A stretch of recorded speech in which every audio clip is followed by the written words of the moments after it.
अध्याय 4 मानचित्र। आप पिछले अध्याय में ग्लोब के महत्व के बारे में पढ़ चुके हैं। ग्लोब में अध्ययन की कुछ सीमाएं होती है।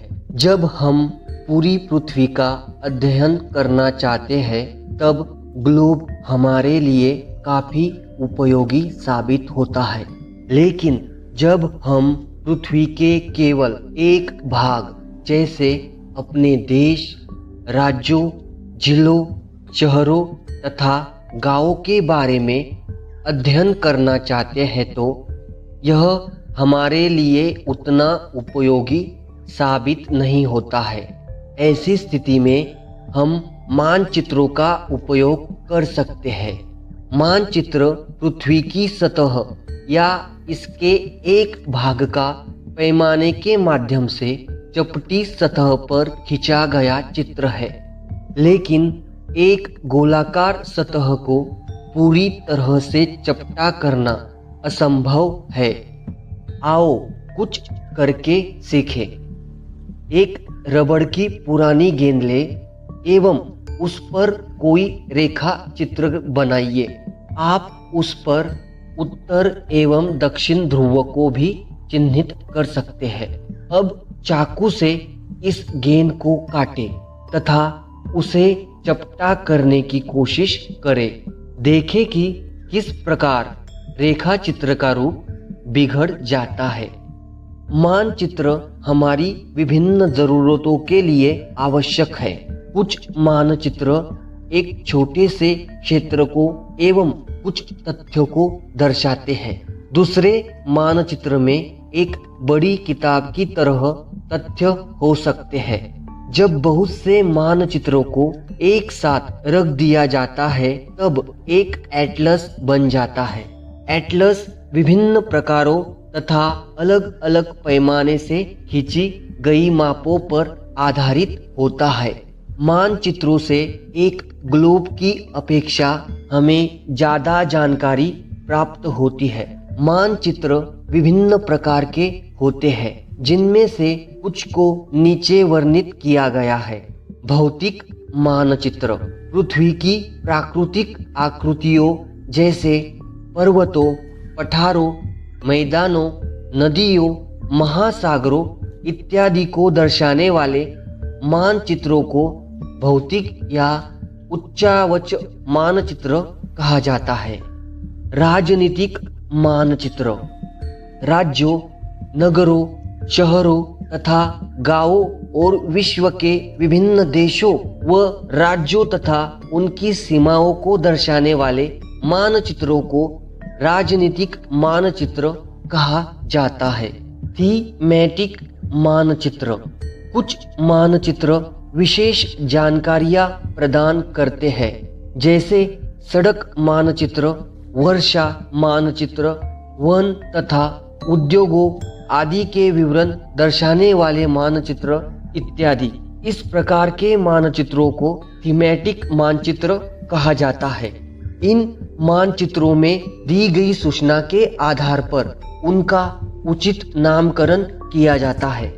मानचित्र के 3 घटक हैं: दूरी, दिशा और प्रतीक। दूरी मानचित्र एक आरेखन होता है जो कि पूरे विश्व या उसके एक भाग को छोटा कर कागज के एक पन्ने पर दर्शाता है। या यह कह सकते हैं कि मानचित्र छोटे पैमाने पर खींचे जाते हैं, लेकिन इसे इतनी सावधानी से छोटा किया जाता है ताकि स्थानों के बीच की दूरी वास्तविक रहे। यह तभी संभव हो सकता है जब कागज पर एक छोटी दूरी स्थल की बड़ी दूरी को व्यक्त करती हो। इसलिए इस उद्देश्य के लिए एक पैमाना चुना जाता है। पैमाना स्थल पर वास्तविक दूरी तथा मानचित्र पर दिखाई गई दूरी के बीच का अनुपात होता है। उदाहरण के लिए आपके विद्यालय एवं आपके घर के बीच की दूरी 10 किलोमीटर है, जिसे मानचित्र पर 2 सेंटीमीटर की दूरी से व्यक्त किया गया है।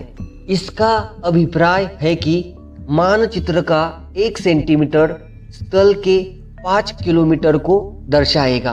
आपके रेखा चित्र का पैमाना होगा 1 सेंटीमीटर बराबर 5 किलोमीटर। इस प्रकार पैमाना किसी भी मानचित्र के लिए बहुत महत्वपूर्ण होता है। अगर आपको पैमाने की जानकारी है तो आप मानचित्र पर दिए गए किसी भी दो स्थानों के बीच की दूरी का पता लगा सकते हैं। जब बड़े क्षेत्रफल वाले भागों जैसे महाद्वीपों या देशों को कागज पर दिखाना होता है तब हम लोग छोटे पैमाने का उपयोग करते हैं। उदाहरण के लिए मानचित्र पर 5 सेंटीमीटर स्थल के 500 किलोमीटर को दर्शाता है। इसको छोटे पैमाने वाला मानचित्र कहते हैं। जब एक छोटे क्षेत्रफल वाले भाग जैसे आपके गांव या शहर को कागज पर दिखाना होता है तब हम बड़े पैमाने का उपयोग करते हैं। जैसे स्थल पर 500 मीटर की दूरी को मानचित्र पर 5 सेंटीमीटर से दर्शाया जाता है। इस प्रकार के मानचित्रों को बड़े पैमाने वाले मानचित्र कहते हैं। बड़े पैमाने वाले मानचित्र छोटे पैमाने वाले मानचित्र की अपेक्षा अधिक जानकारी प्रदान करते हैं। आओ कुछ करके सीखें। चित्र 4.1 को देखिए। वहाँ एक पैमाना बना है। इसका उपयोग स्थानों के बीच की दूरी मापने में किया जा सकता है। उदाहरण के लिए एक कुआं एवं वृक्ष के बीच की दूरी 5 सेंटीमीटर है। इसका मतलब होता है कि वास्तविक दूरी 50 मीटर है। अब एक पोस्ट ऑफिस ए एवं करीम के घर ई के बीच की दूरी 12 सेंटीमीटर है।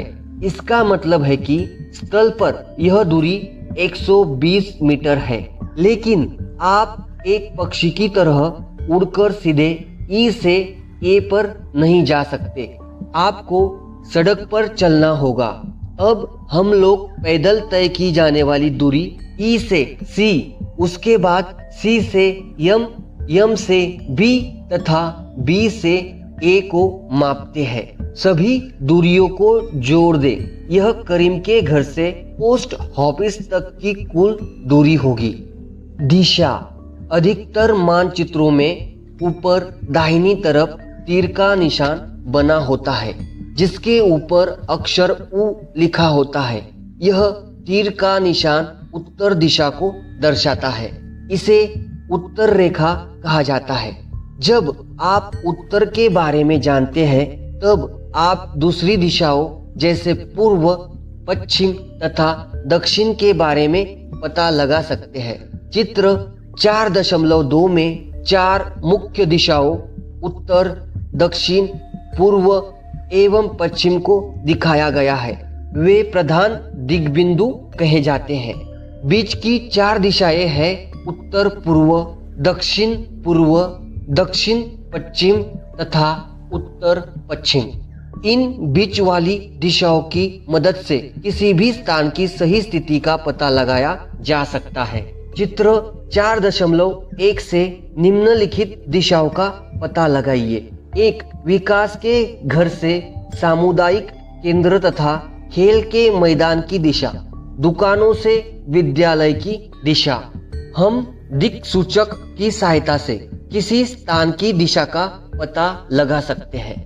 यह एक यंत्र है जिसकी सहायता से मुख्य दिशाओं का पता लगाया जा सकता है। इसकी चुंबकीय सुई की दिशा हमेशा उत्तर दक्षिण दिशा में होती है।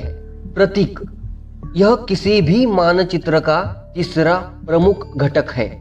किसी भी मानचित्र पर वास्तविक आकार एवं प्रकार में विभिन्न आकृतियों जैसे भवनों, सड़कों, पुलों, वृक्षों, रेल की पटरियों या कुएं को दिखाना संभव नहीं होता है। इसलिए वे निश्चित अक्षरों, छायाओं, रंगों, चित्रों तथा रेखाओं का उपयोग करके दर्शाए जाते हैं।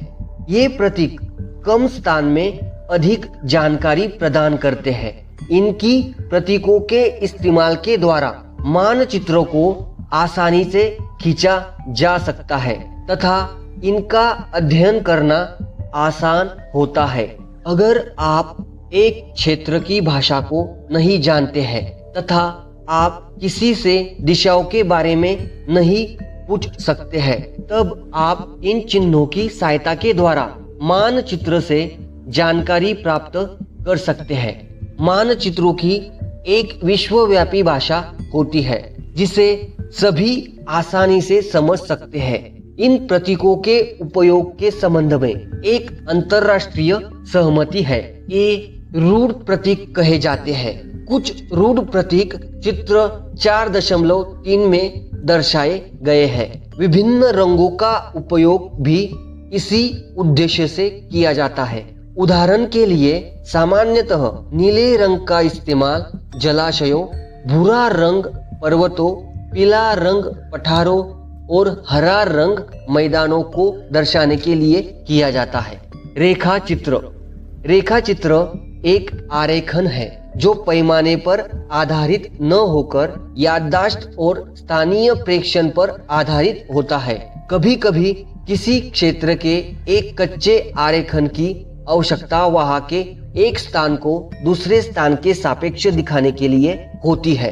मान लीजिए कि आप अपने मित्र के घर जाना चाहते हैं, लेकिन आपको रास्ते की जानकारी नहीं है। आपका मित्र अपने घर के रास्ते को बताने के लिए एक कच्चा आरेखन बना सकता है। इस प्रकार कच्चे आरेखन को बिना पैमाने की सहायता से खींचा जाता है तथा इसे रेखा चित्र मानचित्र कहते हैं।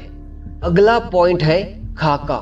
एक छोटे क्षेत्र का बड़े पैमाने पर खींचा गया रेखा चित्र खाका कहा जाता है। एक बड़े पैमाने वाले मानचित्र से हमें बहुत सी जानकारियां प्राप्त होती है, लेकिन कुछ ऐसी चीजें होती है जिन्हें हम कभी कभी जानना चाहते हैं, जैसे कि किसी कमरे की लंबाई एवं चौड़ाई, जिसे मानचित्र में नहीं दिखाया जा सकता है। उस समय हम लोग बड़े पैमाने वाला एक रेखा चित्र खींच सकते हैं जिसे खाका कहते हैं। आओ कुछ करके सीखे। स्कूल भुवन NCERT वेब पोर्टल देखें। इस पोर्टल पर उपलब्ध सैटेलाइट चित्रों पर अपने आस पड़ोस का ऑनलाइन मानचित्र बनाइए। चित्र 4.4 को देखें एवं पता लगाए एक नदी किस दिशा में बह रही है। 2. डुमरी गांव के पास से किस प्रकार की सड़क गुजरती है। 3. किस प्रकार की रेलवे लाइन के पास सुंदरपुर स्थित है। 4. रेलवे पुल के किस तरफ पुलिस स्टेशन स्थित है। 5. निम्नलिखित स्थान रेलवे लाइन के किस तरफ स्थित है। क. छतरी। ख. गिरजाघर। ग. तालाब। घ. मस्जिद। च. नदी। छ. पोस्ट एवं टेलीग्राम ऑफिस। ज. कब्रिस्तान। धन्यवाद।